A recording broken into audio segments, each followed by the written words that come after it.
तो नर नारी खुशी मनाते हैं। दिल से तो सब प्रहलाद को चाहते थे, लेकिन डर के मारे कुछ प्रहलाद का सहयोग नहीं कर सकते। इसलिए जो व्यक्ति सत्य, धर्म और न्याय, प्रेम, सेवा, परोपकार का जीवन जीते हैं, तो वो व्यक्ति हर व्यक्ति के दिल में तो बसता है, पर कुछ मजबूरियों के कारण लोग उसका सहयोग नहीं करते हैं। इसलिए आप सबके दिल में बसना है तो धर्म और सत्य न्याय का पक्ष हमेशा लेना चाहिए। हिरण्यकशिपु को बहुत क्रोध आया और प्रहलाद को पकड़ करके अपनी राज्यसभा में ले गया कि अब तुझको मैं स्वयं ही मारूंगा, बोल तेरा भगवान कहाँ है। प्रहलाद जी बोले भगवान कहाँ नहीं है, ये तुम मुझे बता दो। कोई पूछता है भगवान कैसे मिलेंगे, तो भगवान का मिलना कोई ऐसा थोड़ी है कि रोटी सब्जी को जाना पड़ेगा, आना पड़ेगा, खरीदना पड़ेगा, बनाना पड़ेगा।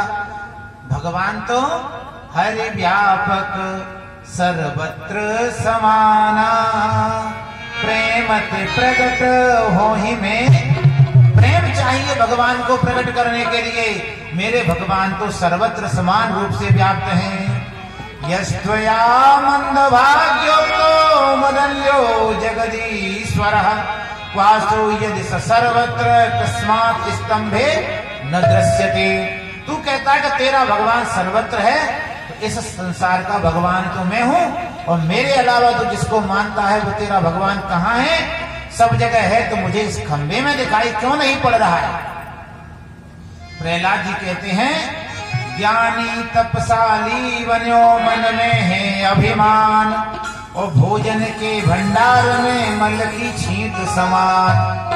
भगवान सर्वत्र होते भी क्यों नहीं दिखाई देते, क्योंकि हमारे अंदर अहंकार है, अज्ञान है। इसलिए श्री रामकृष्ण मास में तुलसीदास जी कितनी अच्छी बात कहते हैं, भवानी शंकरौ वंदे श्रद्धा विश्वास रूपिणौ, याभ्याम विना न पश्यन्ति सिद्धाः स्वान्तस्तमीश्वरम्। जो सबके हृदय में विराजमान है वो भी दिखाई नहीं देगा यदि आपको विश्वास न हो तो, श्रद्धा न हो तो, हैं परंतु दिखाई नहीं देंगे। चश्मा जाकी दृगन पे चढ़ो रकार मकार, उसको ही दिखे पिता वो मेरे सरकार। जिसकी आंखों में रा और मां बसते हैं, रा और धा बसते हैं, कृष्ण बसते हैं, वही उसको देख सकते हैं। हिरण्यकशिपु बोला नहीं, तेरा भगवान मेरे डर से इस खंबे में छुपा हुआ है। भय बस खंबे में छिपा है कैसा भगवान, हिम्मत इतनी है नहीं प्रगटे बाहर आ। मेरे सामने आए और उसने क्रोध में आकर के उस खंबे में एक घूंसा मार दिया। स्तंभम तडादादित वलह स्वमुष्टिना, एक घूंसे के प्रहार से वो खंबा टूट गया और खंबे के अंदर भगवान नरसिंह प्रकट हो गए। बोले नरसिंह भगवान की जय। भगवान नरसिंह की दहाड़ों से दिशाएं गुंजायमान, देवताओं के कान फटे जा रहे हैं, इतना तेज उनकी दहाड़ है, सारे राक्षस हतप्रभ हो गए। हिरण्यकशिपु को देखता कौन है ये, ऐसा स्वरूप हमने आज तक नहीं देखा है। नायम मृगो ना विबरो विचित्रम, अहो किमेतम न मृगेंद्र रूपम, न पशु है न मनुष्य है, ये कौन है। और उन पर तलवार लेकर के प्रहार करने चला तो भगवान ने झटक करके उसके हाथ से वो तलवार गिरा दी। झपट के जैसे बिल्ली चूहे को पकड़ती है, पकड़ के घसीट के भगवान उसको देहली पर ले गए और कस के अपनी जंघाओं पे लिटा लिया। छटपटा रहा है, छूटने का प्रयास कर रहा है, लेकिन भगवान के पंजे से नहीं छूट पा रहा है। और देखते देखते भगवान उसको पूछने लगे, बोल। हंसने लगा, आप मुझे नहीं मार सकते क्योंकि मेरे पास ब्रह्मा के वरदान हैं। कौन कौन से वरदान लिए जरा बताओ तो, कि मैं दिन में मरूंगा न रात में। तो देख ले घड़ी क्या बज रहा है, सायंकाल है, न दिन है न रात है, न भीतर मरूंगा न बाहर। गौर से देख, तू दहलीज पर बैठा हुआ है, न आकाश में है, मरूंगा न पाताल में। देख, न तू आकाश में है और न धरती पर है, तू मेरी जंघाओं पर बैठा हुआ है। न पशु से मरूंगा न मनुष्य से मरूंगा, तो मैं न मनुष्य हूँ न पशु हूँ। मैं किसी हथियार से नहीं मरूंगा, तो मैं तेरा वध अपने नाखूनों से करूंगा। मैं ब्रह्मा की सृष्टि में किसी भी प्राणी से मेरी मृत्यु नहीं हो सकती। तो बेटा तुझे यही नहीं पता कि ब्रह्मा को हम बनाते हैं कि हम ब्रह्मा को बनाते हैं। ऐसा कह के भगवान ने उसका वक्षस्थल विदीर्ण कर दिया, आंखों को निकाल के अपने गले में डाल दिया। बोलिए आंत्रमाली भगवान की। हिरण्यकशिपु का वध हो गया, राक्षस भाग गए। देवता खड़े हैं, हाथ जोड़ के भगवान से डर रहे हैं। भगवान के सामने कोई जा नहीं पा रहा है।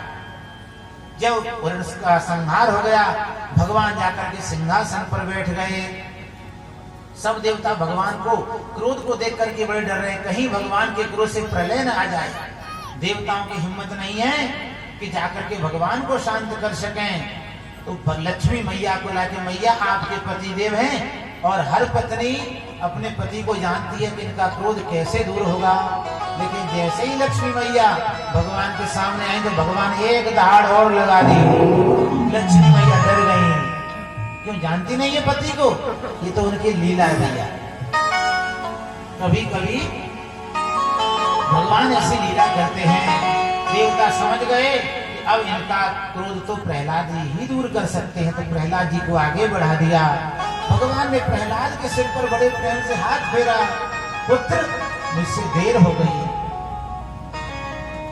तूने बड़े बड़े कष्टों को सहा है। हासुत तो ही दुष्ट दुख दीना, पायो फल खल आपन की।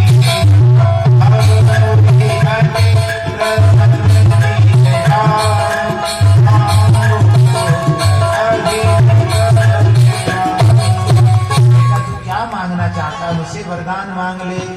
प्रहलाद जी हाथ जोड़ के बोले, अब कछुनाथ न चाहिए, अब कछुनाथ न चाहिए।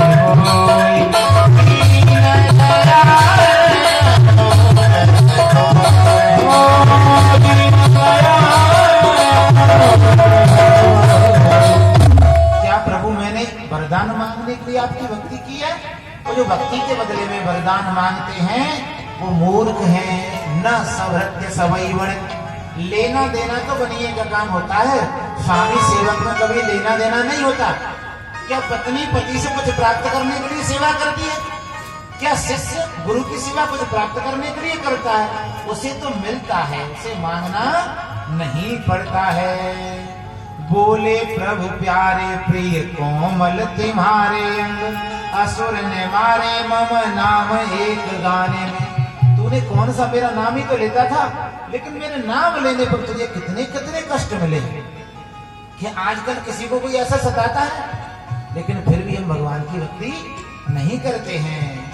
गिरते गिरायो पुनि जल में डुबायो हाय, अग्नि में जलायो कभी राखी ना सताने में। उड़ते लगाए लपटाए कहे बार बार, विष्णु भगवान बार बार गले से लगा रहे हैं।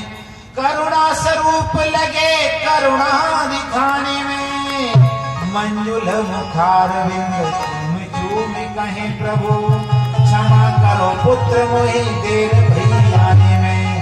आहा, ऐसा भी कोई भाग्यशाली जिसे भगवान से मांगा। तो ये भक्ति का प्रभाव है। यदि हम भक्ति करें तो भगवान हमारे वश में हो जाते हैं। प्रबल प्रेम के पाले पड़कर प्रभु को नियम बदलते देखा, खुद का मान टले टल जाए भक्त का मान टलते देखा। भक्ति में बहुत ताकत है। प्रहलाद जी ने भगवान की बड़ी सुंदर स्तुति की। नमस्ते भगवते तुभ्यं पुरुषाय महात्मने, हरये अद्भुत सिंहाय ब्रह्मणे परमात्मने। भगवान यदि आप मुझे वरदान देना ही चाहते हैं तो एक वरदान दे दो कि कभी भी मेरे मन में वरदान मांगने की इच्छा ही पैदा न हो। क्योंकि मुझे लगता है कहीं ना कहीं मेरे हृदय में कोई कमी है, इसलिए आप मुझसे ऐसा कहकर के मुझे निराश कर रहे हैं। मेरे हृदय में कभी कोई इच्छा ही ना हो, ऐसा वरदान मुझे दे दो। और मेरे पिता जीवन भर आपसे द्वेष कर